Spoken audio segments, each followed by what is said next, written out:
ng pampatulog ang ganyang batang-bata. Bigyan mo ako nito. Gaano kalaki ito? Kailangan kong sabihin at iba pa. Bigyan mo ako dito.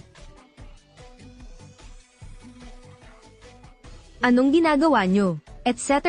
Kastahin ang sanggol para uminom ng gamot. Miss, binigyan ni Tita Truong ng sleeping pills ang sanggol.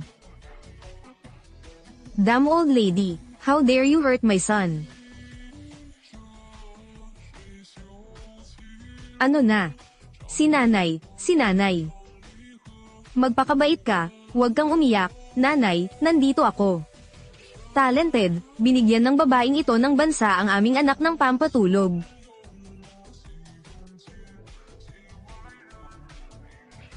Bakit ganyan?